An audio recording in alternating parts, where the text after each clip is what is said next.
Ugh. I hate when they rip apart my lessons, but I guess it's a good thing.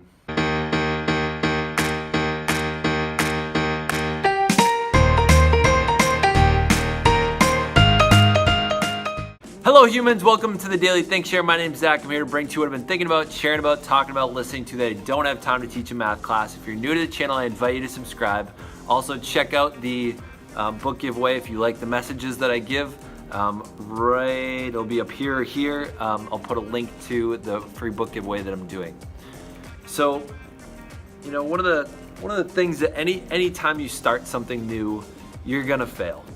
It's kind of a reality of life and more so of the real world. I think a lot of times when you're in school, K through 12, you know, you don't always have these experiences, but anytime that you start out something new, you're gonna do some failing. The fact is, if you're not failing, then you're not really trying, you're not going to succeed past your comfort zone. You're not going to succeed far past what you're capable of. And so one of the things, as I've come to this new school, you know, there have been moments where parents have asked me questions about, hey Watson, why don't you give enough homework? Hey Watson, why do you give so much homework? You know, as an educator, as a professional, as a human being, you get down on yourself sometimes. I called up my mentor the other night saying, you know, I just took this constructive criticism I got from a parent and one I got from a teacher, and you know, I was taking it pretty hard. Like they critiqued me on one of my lesson plans, and I had a hard time coming to make the next day's lesson plan because I was so down about the fact that I'd sort of messed up what I had originally planned. And the criticism kind of hit my ego a bit.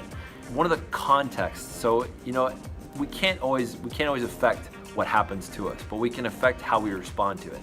So the sort of the context, the way I was living was that the criticism must mean that I'm bad at teaching or that I'm a bad teacher, or you know, we're humans, we're meaning-making machines. Anything that comes our way, we try to make meaning out of it. And so they had some constructive criticism, and my brain went immediately to all these bad things. And so if we can, one of the things I've been doing the past 24 hours to try to snap myself out of it has been saying, well, what is a different context? What is a different way to look at this that it could be a positive? And I think when I look at the more criticism I get, the more constructive criticism I get, you know, even not constructive, like destructive criticism, the better I can do my job, right? There are moments when maybe you're doing math problems or something and you don't know if you're doing them right or not, but you just keep doing them, and there's no feedback at all. You don't know if you're doing them right or wrong. And so maybe a long time down the way, you find out you've been doing them wrong the whole time. And the good news about feedback is that you know if you're doing it right or wrong, right? It could be a couple months down the line, I discover all these people have been resenting me because I've been doing something wrong. But at least I get to deal with it, and it's like the second and a half week of school. So whenever you find yourself failing, just think to yourself, this is going to make me that much better. Say you don't make the JV team, you don't make the freshman team, you don't make the varsity team. You know, there's always other opportunities. Now, say you're a senior and you don't make the varsity team, you might not have a shot at the state championship, but you can let that be ignition. You can let that ignite the anger. You can let it ignite anything, motivation to make it to the club team or walk onto the varsity team when you go to college. Say you don't get into a college, like I got rejected from WPI.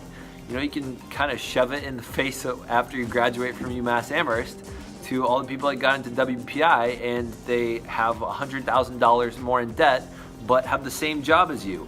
No offense, I love my friend Robert. You know, he got into Cornell. I didn't even try for Cornell.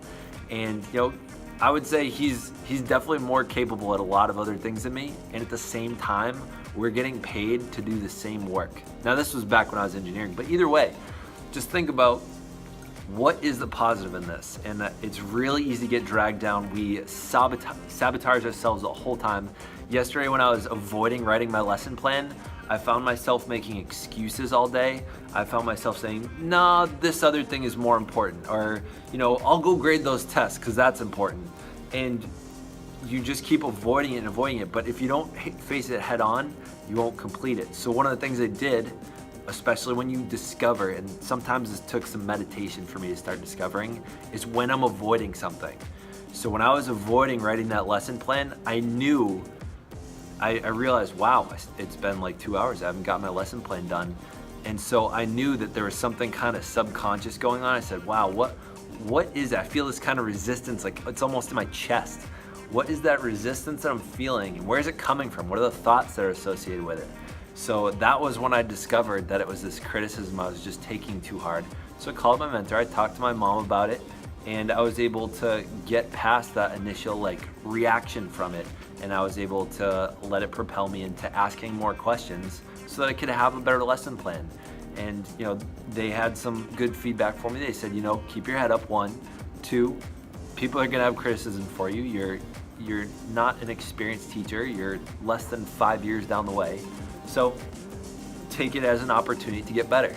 And so I have. So the past 24 hours, I've been talking with my mentor, I've been talking with other people about what do they do differently than I do, and I've been comparing myself with them and what I can do to change more towards proficient, what I can do to change so that I'm closer towards what the people giving me criticism were saying I should do.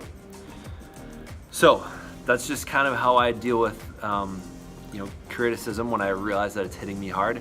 Ask yourself, put in the comments, what are some of the criticisms, what are some of the things that you come up against that stop you and you just never deal with it? Like, at some point in my life, maybe 5 years ago or something, if I were stopped by this, I would just stop making lesson plans. I would just stop doing things that way. I would find a way to totally avoid it so I did not have to deal with my feelings about that.